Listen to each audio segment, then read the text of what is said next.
Welcome to Smart in the City, the Bible podcast where we bring together top actors in the smart city arena, sparking dialogues and interactions around the stakeholders and themes most prevalent for today's citizens and tomorrow's generations.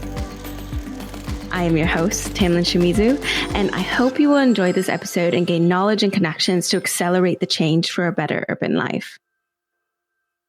Smart in the City is brought to you by Bible Smart Cities. We enable processes from research and strategy development to co-creation and implementation. To learn more about us, please visit the Bible platform at bible-smartcities.eu. So today we are back with another episode and also with our Mayor series, where we are exploring how leadership is transforming our cities, large and small and everything in between. So we have been giving you more and more stories from the US, and I hope you've been enjoying those. And today this episode is the first of its kind as we're virtually traveling to South Dakota, to the city of Sioux Falls.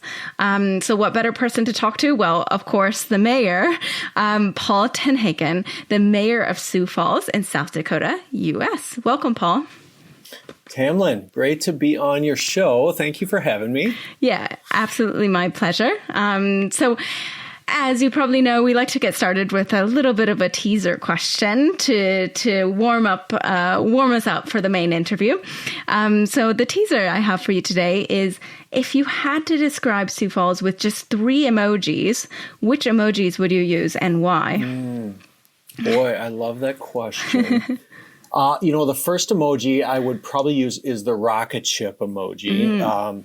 Sioux Falls is one of the fastest growing cities per capita in the U.S. right now. So from 2020 to 2024, according to U.S. Census Bureau data, we were the 7th fastest growing city per capita in the country. The other 6 were all in warm climates, people seeking sunshine and warm weather. It was North Las Vegas and Port St. Lucie, Florida, and Texas, and then South Dakota. So the rocket ship would certainly be one. We're growing like crazy right now, which is both stressful and exciting. I think the second emoji I would use would just be one of the smiley face emojis. I mean, we are a very friendly community. I think if you would ever find yourself in Sioux Falls and we're walking through our downtown, people look you in the eye when they greet you, and even if their headphones are in, they say hi and they nod at you and they wave at you, and so a very, very friendly community. I think the third one I would use would be the waterfall emoji. We are the Sioux Falls, and so Sioux Falls is named after the falls of the Big Sioux River. So just like, maybe Niagara Falls for some of the European listeners or some of your international listeners, of the Niagara Falls or the falls of the Niagara. We're the falls of the Sioux River, and that's kind of our namesake of our city. So those would be the 3 emojis that I think would best represent our great city. Great. I love those. It's not a small city, though. You say that everybody is smiling at each other and saying hello. It has a small town feel, right? But you're over 200,000, correct? Yeah, we're 220,000 people. Our metro statistical area, or MSA, is about 320,000. Okay. And so South Dakota, just to give you a little bit of kind of geographic understanding, the whole state is only about 920,000 people. So it is a small state, but about a third of that population lives within the Sioux Falls metro area. So it's a huge agricultural and ranching state. Agriculture is our number 1 economy in the state of South Dakota.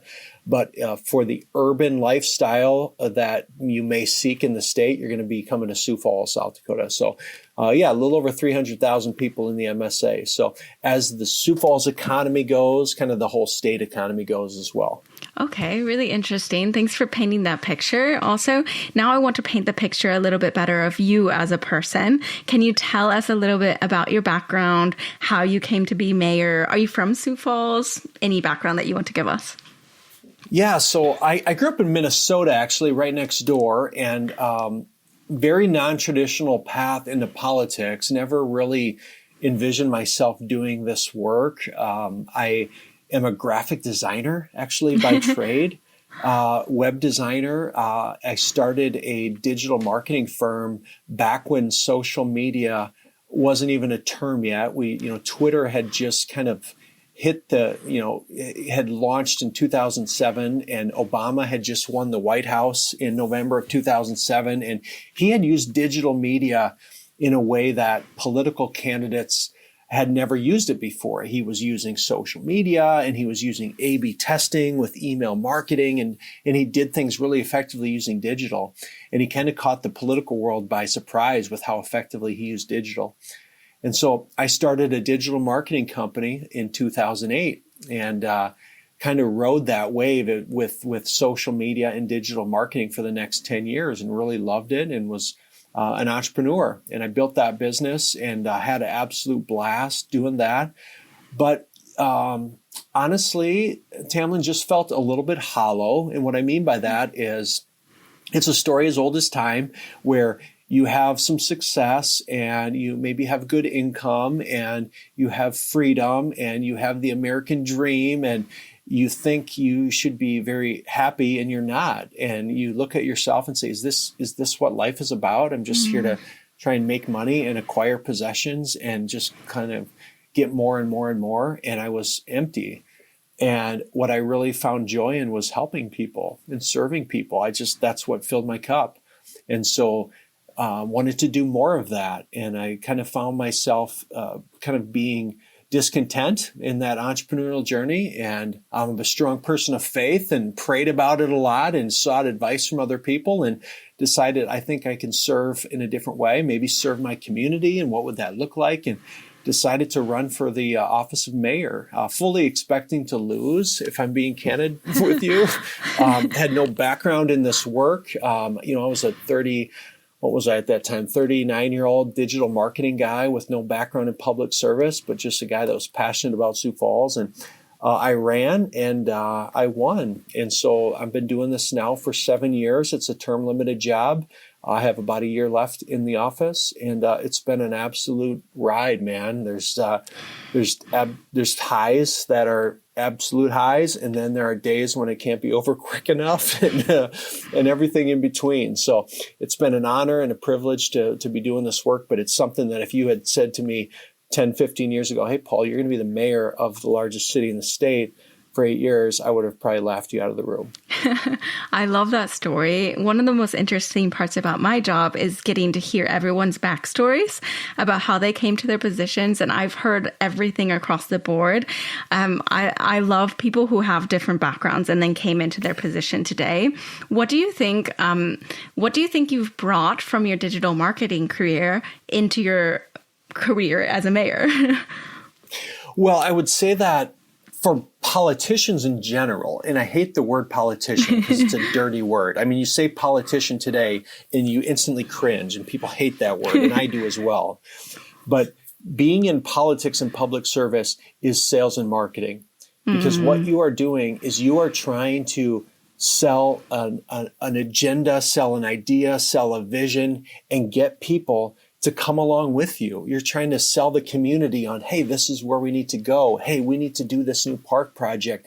Hey, don't you agree we need to invest more in our roads? Hey, community, don't you think we need a better police force? And we need to it's sales. Yeah. And so for 10 years, I did sales and marketing using digital mediums and using digital marketing to convince audiences, to send their kids to this college, or use this healthcare system, or vote for this candidate using, Twitter and MySpace and Facebook and email marketing and apps and websites. And so I've taken a lot of those same skills and strategies and then have used them in public service. And so a lot of what our job is as elected officials is making sure that we can, one, cast a vision, and two, get people to follow us in executing that vision. And they say, there's a quote, a leader without followers is just taking a walk. So if you don't have followers that are following you in that vision, you're not a leader. And so that's a big part of our job.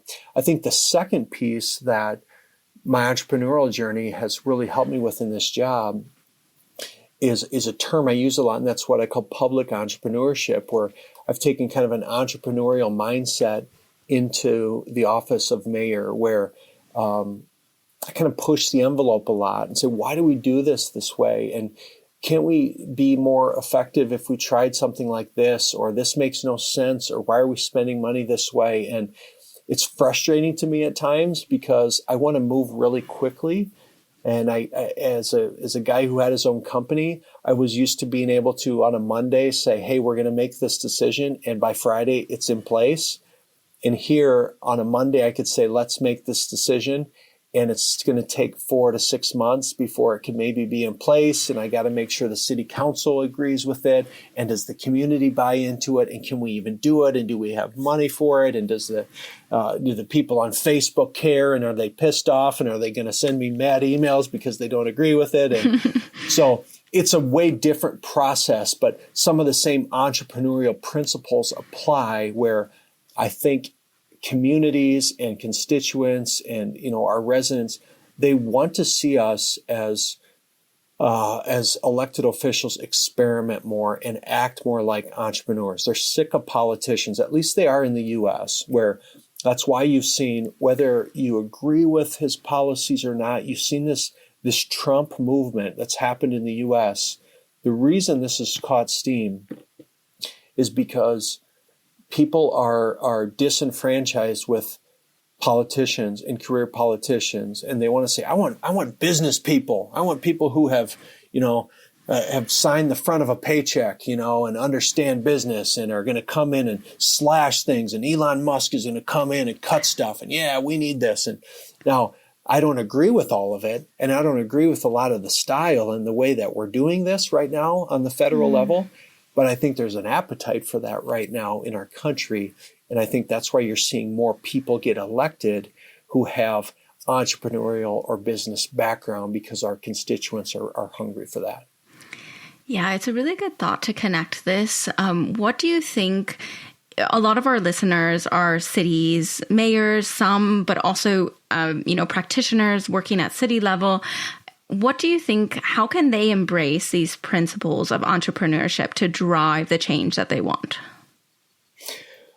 I would say this, that residents would rather see us try and fail than not try at all. So I think we as elected leaders sometimes get too worried about, hey, what if we put an ordinance or a policy in place and it fails and then we look stupid? Well, I would rather say on the front end, hey, we're gonna do this, and get ready, residents. This may not work. So I'm going to tell you on the front end, we're going to try this, and this may not work, but we will learn from it. So we'll take whatever doesn't work, and we will learn from that, and we'll maybe tweak it. The alternative is we do nothing at all and do status quo. And we did that in Sioux Falls this past year, where we've had a transit system that we have been running the same type of public transit for 20, 30 years. And it's been broken. I mean, we've only been covering a fraction of the city. We're using 30-foot long, environmentally unfriendly buses with 3 people on it at a time. It's just not fixed routes. It just wasn't working. And so we did an RFP and partnered with a new microtransit partner that's doing this on-demand transit system. And on the front end, we told our residents, we're like, hey, we're going to move some cheese here. Like, there's going to be some growing pains with this. And so get ready. This may not work. Okay. And even if it does work, there's going to be some hiccups and there's going to be some problems. But the alternative is we keep this wonky system that isn't working well at all. So what would you rather have? Do you want us to be entrepreneurial and innovative and try some new things? Or do you want us to just do status quo? And 99% of people will say, yeah, we'd rather see us try something new than just stay status quo. And so we innovated, we tried something new, and it's been a success. Has it had some warts and some issues we've had to work through? 100%. But by all accounts, it's been a much better system than we had previously. And that's because we set expectations on the front end that said, hey, this won't be perfect, just get ready. But it's going to be better than just sticking with what we've had. Yeah, that transparency and open communication about how you're going to innovate and do things differently is really imperative, right? And I'm glad to hear that people have been really receptive to it, because I think so often cities are really afraid to do that because it's tax dollars, right? How are we spending your tax dollars? How can we really say that we fail at something, that we wasted your tax dollars? And having that transparency to say, hey, we're learning from it. Hey, we might not get it right from the beginning, but we're learning along the way, and we're using still that money effectively in the long run, at least. So, yeah. And there's a balance, Tamlin, between that where you're not reckless with tax dollars, where you say, hey, let's just throw some money against the wall and see if this works, and if it doesn't, we'll try something else. I mean, you have to take that responsibility very seriously. Yeah. That this isn't your private corporate dollars. Like when I had my own company, we could experiment, and if it went totally south, that was my own money and my company's money and my partner's money that we were experimenting with. This is not my money. This is the people's dollars. Yeah. And so your risk tolerance has to be lower in the public sector. But I think the public sector still accepts some level of risk tolerance. It's lower than it is in the private sector, but there still has to be some level of risk tolerance. And when I first got elected in 2018, and I obviously came as an entrepreneur then, the question I was getting all the time was, hey, are you gonna run City Hall like a business? It's like, all right, we got a business guy in there. Are you gonna run it like a business? And I would answer them and say, well, in some ways, yeah. I mean, there's certainly business principles to apply to government, but in a lot of ways, no, because the goal of a business is to make money. Like that's goal number one of a business, is to make profit. And that is not the goal of a city. So the goal of City Hall, my goal is not to make money. And so when you see like an Elon Musk or, someone like that who goes into government and who has an entrepreneurial, profit-driven mindset, who goes into government and wants to just cut, and realize with a make money mindset, it's like, well, that's not the goal of government, is to make money. Now, there's efficiencies, yes, and there's efficiencies in business and there's efficiencies in government, and those, of course, are aligned. But it's a totally different mindset you have to have with running a for-profit company and a public sector government entity. They're just very, very different. And until you've lived in both spaces, I think it's very hard to understand that until you've kind of lived in there for several years on kind of each side of the fence.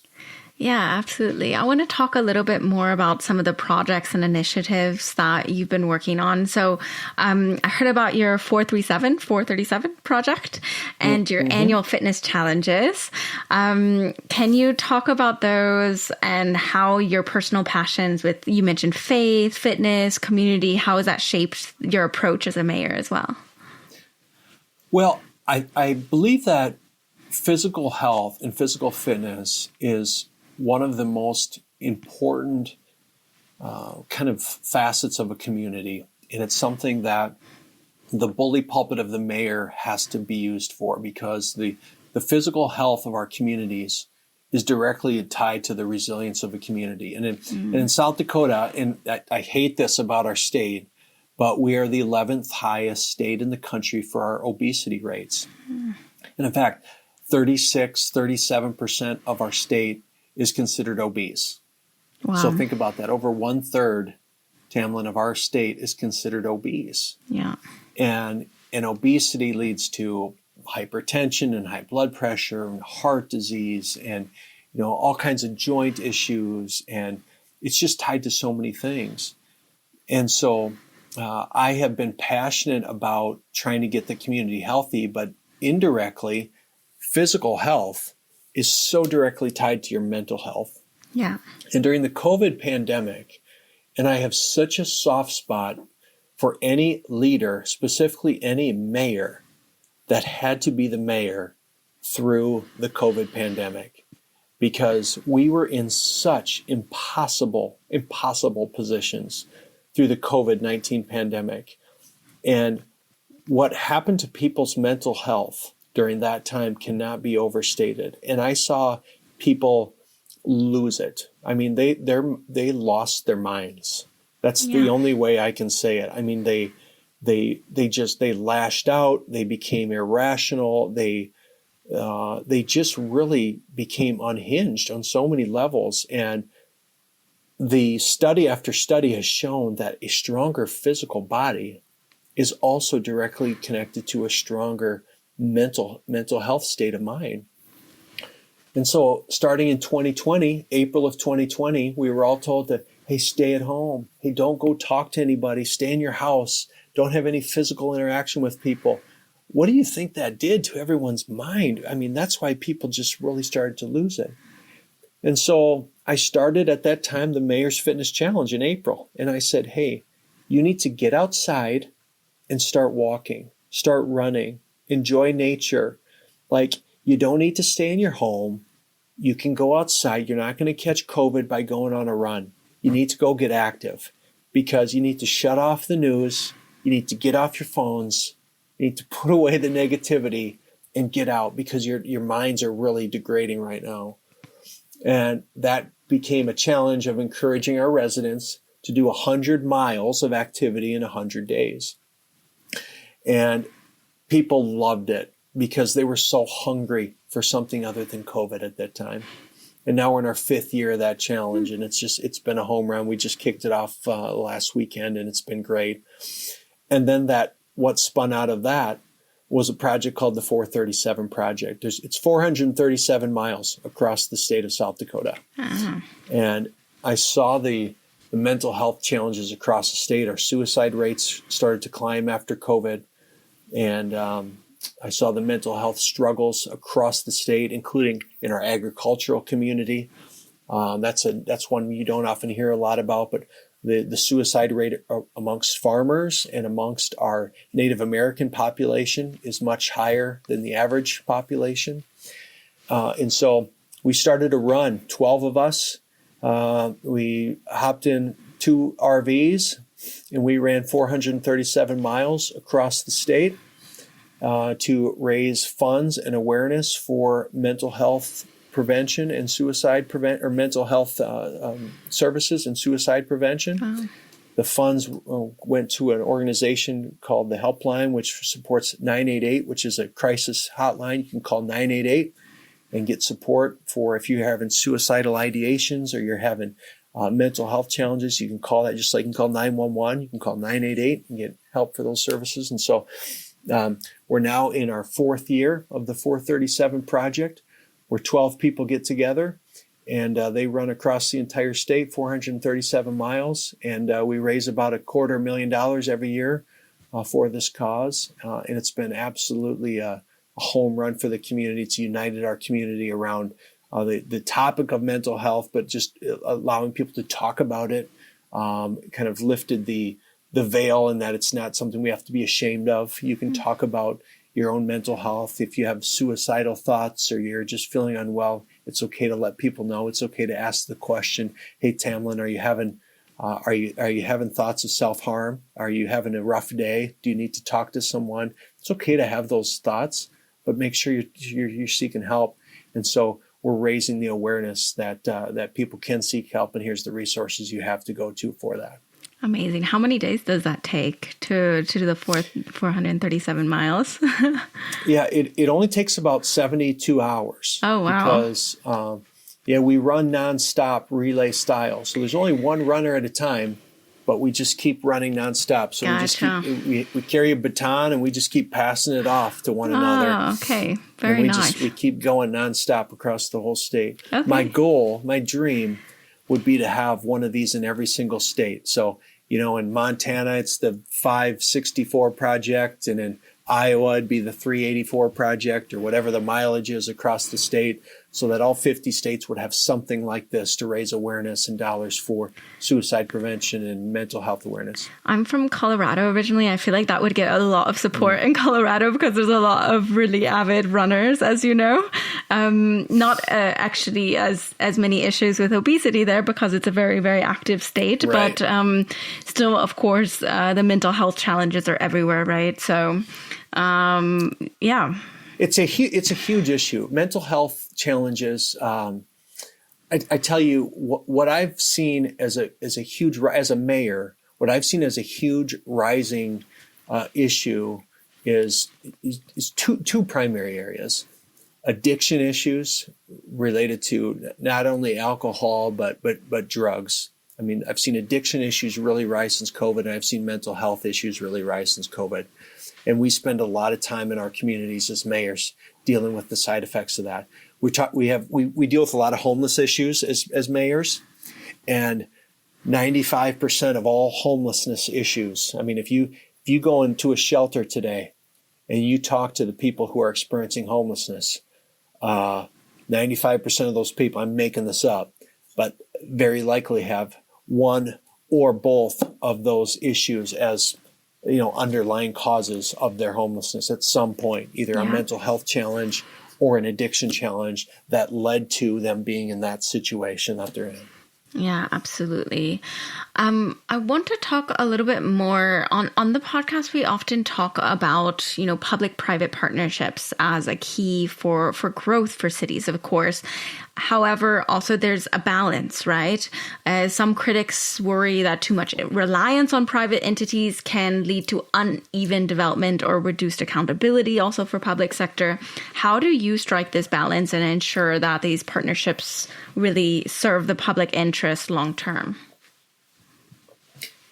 Yeah, it's a great question. I think the latter part of your statement there on over-reliance on public-private partnerships, we really haven't seen that yet in Sioux Falls or in South Dakota. We rely heavily, though, on the philanthropic community here in Sioux Falls to supplement what we're doing in government, primarily because we have a very, very low tax state. And so because we're in such a low tax state and low tax city, we need private sector support in order to keep the city humming. We have no state income tax. We have no corporate income tax. Wow. We have a 6.2% sales tax. And then we have property tax. So property tax and a 6.2% sales tax are our two sources of income. That's it. And so we don't have a large tax base. And so as an example, I was just at an event this week where we're opening up a new park. It's an $18 million park. It's an ice ribbon and a splash pad and a handicap accessible playground and a dog park. It's a really cool project. It's an $18 million project. But the city did not have money we couldn't have done this, but we had $9 million in private money from three different donors that wanted this to get done. And so the city matched that. We did have $9 million that we could scrape together, but no way we would have been able to come up with $18 million. Our city is sprinkled all over with examples like that but for private sector developments and private sector partnerships, we would not have the community we have.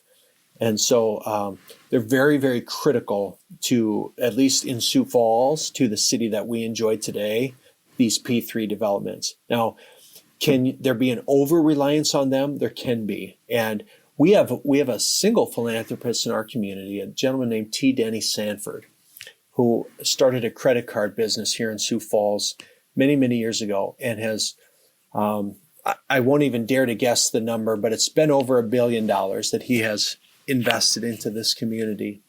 And if people would ask me, hey, Paul, what's been the single biggest driving force to Sioux Falls' kind of thriving and success over the years? Boy, I'd have to say T. Denny Sanford's gifts back to this community would be near the top of the list, if not at the top of the list. So you also have to wonder what happens when people like that are no longer there to provide that support. Is there an over-reliance that the community has? And sometimes, to your point on that too. So I think about that. What do we do when T. Denny Sanford no longer does provide these 10, 20, $50 million gifts to our community? Have we over-relied on in his incredible generosity? So I do think about that a lot and make sure that we're not over-relying on that. But you also can't say to a donor, hey, we want to give you a $20 million gift for this park. And we say, you know what, we're going to turn that down because we don't want to over-rely on you. in our community. It's hard to pass that up as well. So. Yeah, absolutely. What do you think in Sioux Falls, what challenges are you really tackling? What are the biggest challenges in the city and how are you tackling those? 100% the biggest challenge right now that we are facing is the challenges that are coming with the just meteoric growth that we're experiencing. Keeping up with 2 to 3% growth a year is really hard. It's exciting to a lot of people, whether if it's the Chamber of Commerce and those people, they get excited about growth. I get really nervous about it. It's housing needs, it's workforce, it's wastewater, it's water needs, it's more cops, it's schools, it's the challenges to keep up with that in that very limited tax base that I just mentioned, as well as we're living in an environment where the costs of building, when we talk about tariffs and all these things that are just really escalating the price of anything. So if we add, when we're adding 5,000 to 6,000 people a year, Tamlin, and we have to build a fire station, every 3 to 4 years, a fire station that we built 5 years ago for $3.6 million, that same fire station today is almost twice as expensive. And it's the exact same fire station, exact same bricks, exact same size, exact same everything. So trying to keep up with that growth when inflation and material costs and interest rates and all this is going up at such a meteoric rate is really, really stressful. So that by far is our biggest challenge right now. Yeah, makes a lot of sense, and a challenge that many cities can relate to, obviously, as well. If you could kind of wave a magic wand and fix that problem, let's say not fix it as in, we just stopped the growth, but fix it the other way around. The growth is going to happen.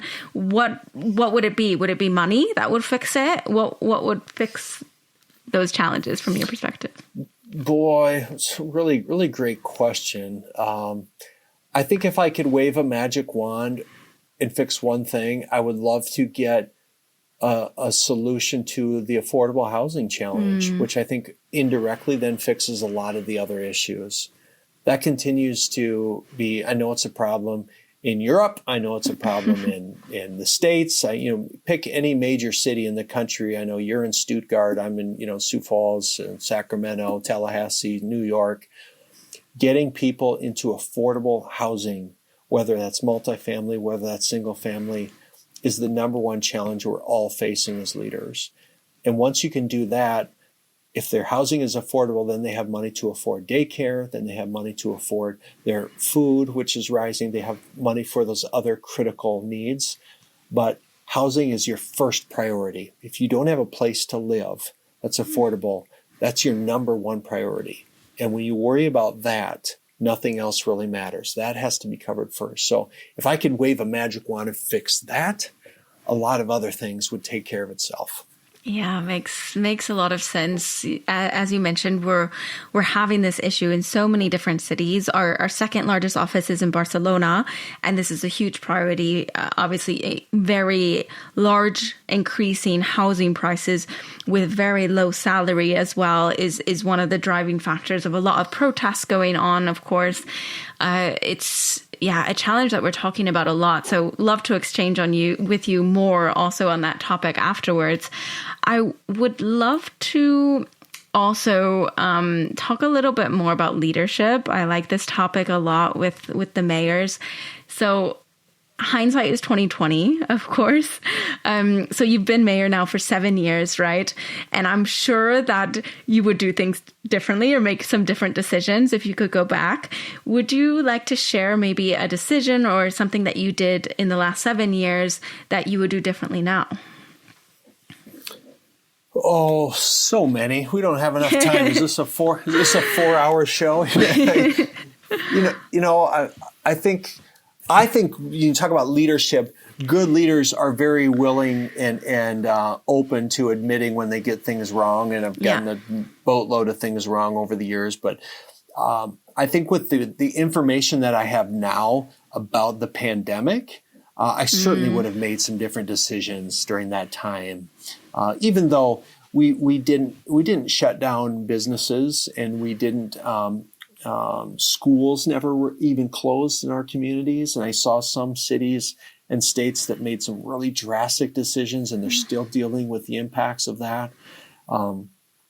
I think even though our restrictions were quite light in the state of South Dakota, and they were really light in the state, I would have even been even lighter in Sioux Falls, because what I know now is that the COVID-19 virus, if you are a person with compromised immune system, you are at risk. And those are the people we really should have been focused on, instead of the entirety of the community, and saying, schools, you need to do this, and businesses, you need to do this. When in hindsight, you really weren't the people we needed to worry about. It was the people who had, maybe cancer in their background, or the senior citizens, or the people that were really, really at high risk of, if they contracted COVID, they would be, in a bad place. And so I would have made some decisions very differently from that standpoint, based on what I know now in some of the ordinances, or some of the discussions we had on what we would have done or not have done at that point. Yeah, absolutely. I think so. Your point is about using more resources, essentially, to protect the most vulnerable, instead of shutting down it for everyone. For those, it's hard without the proper data, right? And as we're a smart city podcast, we talk a lot about data. And I'm just wondering, it came to my mind while you were speaking, what data do you think is most useful for you as a leader, and that you use on a regular basis? The data that's most useful to me is reliable data, and good data. Good data. And sometimes it's hard for me to get good data. I mean, I get a lot of data, but I question, is this good data? Let me give you an example. For homelessness, which is an issue in Sioux Falls, it's an issue in every city that we have in the country that's growing. We do what's called a point in time count every year, where people go out in January. You get an army of volunteers. They go out one night in January, and they literally try and count how many homeless people we have in our community. They go to the shelters and they count them. They go out in the woods, under the bridges. They try and find them, and they say, "Are you homeless right now?" And the people say yes or no, and they count them. And then that is the number that we say, this is how many homeless we have in Sioux Falls. Tamlin, does that sound like a good data point to use to determine Probably not the most reliable? Yeah. It's terrible, but that's the only way to do it. So when we say, what kind of data do I use? And people say, well, how many homeless do we have in Sioux Falls? I said, well, our point in time count says we have 625, but I hardly even can say that number out loud, because I think it's crap data. Like, yeah. I don't know. Mm-hmm. So I don't really like to use that number, because I don't even know. How many kids do we have in our community that are coming from broken single parent homes that need a mentor? I don't know. School districts will maybe tell me some data, but I don't know what's going on in their home. Like, I need good data. If I had that data, it would really tell me with some predictive information that I would know about some crime issues that we may be having in 3 or 4 or 5 years. Yeah. Based on the broken homes that I have today. So data that gives me predictive analytics on what may happen down the road that's the gold data, versus here's the data that's telling me what is happening today. Like, for instance, if I get a number of, hey, we had 12 homicides last year, great. That tells me how many homicides we have. What I want to know is, what's the data today that will tell me how many we're probably going to have next year?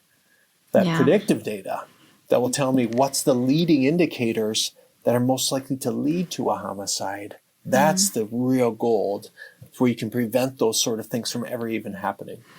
Yeah, makes a lot of sense. Absolutely. You have 1 year left, right, as mayor, in your term. What is your main goal of what you want to accomplish in the next year? Well, the last year, I think in any office for an elected official is twofold. One, you need to make sure that you finish what you started, right? And so that you wrap up key projects. We have some large infrastructure projects that we got to get completed. We have some big budgetary headwinds we're facing right now. And so we just have some budget challenges that we have to work through. And I know that doesn't sound exciting, but that's part of the job. I know some people will ask this and be like, oh, you got any big projects you want to start? The last year is not when you start big projects. The last year is when you try and land the plane, right? Yeah. The other thing that you try and do is you don't want to leave your successor with any huge challenges. You want to kind of give them a clean slate so that they can take their agenda and their priorities and move the city forward. And I'm really committed to that, to making sure I don't give my successor any major problems. So I want to make sure they have a fully staffed police force and no major lawsuits that they're going to be, handed when they come into office, and no huge community. But yeah, hopefully, and so the theme with my team this year is no unforced errors, meaning, hey, no unforced errors this year. Let's not screw up anything big. Let's land this plane well. Let's not crash it on the runway as we're driving it into the hangar. Let's land it well so that the next mayor can board the passengers and take off. Yeah, I love it. And I like how you're committed to landing the plane. What do you think about Sioux Falls? You're very passionate about the city. What do you think is your dream version of the city in, say, 2050? So in about 20 years. Well, I think my dream version would be smart, sustainable growth. We are going to keep growing. That's just going to be inevitable. I want it to be smart growth and manageable growth. My worry is that the growth gets unmanageable. We have a reputation of being a great city, and that is a double-edged sword. So when you are a great city, you attract a lot of people quickly, and that's happening to us right now. And you've seen other cities around the world that have got that reputation, and then they attract a lot of people, and then they become a not so great city because they attracted too many people too quickly, or they maybe attracted the wrong type of people too quickly, and now they're dealing with all the challenges of that. So I think I want to avoid, growing too fast, too quickly. So I think continuing just smart, steady growth is one. And I think by 2050, I would also like to say, and this is very specific, but I would like to see our crime per capita stay steady. So I think when your crime rate stays consistent and your community safety stays consistent, you have a good community. When your crime rate grows, it's very indicative of the type of community you have. And our crime per capita has stayed very steady over the last decade. Now, we have more crime because we have more people, but per capita, it's steady. So that's a very important metric to me, and I watch it like a hawk, because if that per capita number is ticking up, we have a crime problem. And in fact, last year was our lowest per capita crime year since pre-COVID. So I'm very proud of that. It was actually our safest year since 2019. But the community will say, oh, it seems like we have more crime. Well, we do, because we're the biggest we've ever been. I mean, we're growing, but we have more everything. We have more toilets flushing. We have more stoplights. We have more of everything. And so I think that's the other thing. By 2050, if we keep that crime per capita number steady, that will mean we still have a great city, because a lot of metrics flow out of that from there. Really good vision. I like it. Now I come to the part where I ask you, did we miss anything? I like to give you the open floor, if you'd like it, to talk about any topic that you think, oh, we didn't touch on that, but that's really important for the listeners to know. Would you like to take the open floor? I think that this is a great interview, and I obviously love talking about my city. I love talking about being a mayor, and I love talking about leadership. I will say this: we're in a time when we need more men and women that are willing to step up into leadership roles in public service, that are willing to do this work for no other reason than the love and the passion for their communities and their people. And we're getting fewer and fewer people that are willing to do that.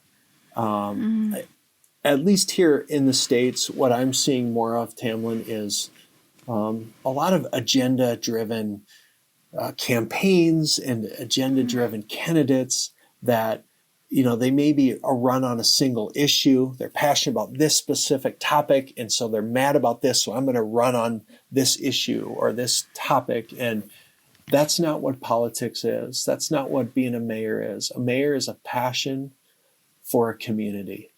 And you have to understand that you are representing all people, all religions, all backgrounds, all socioeconomic classes. It's not a career. It's a chapter in life. Be brief, be great, be gone.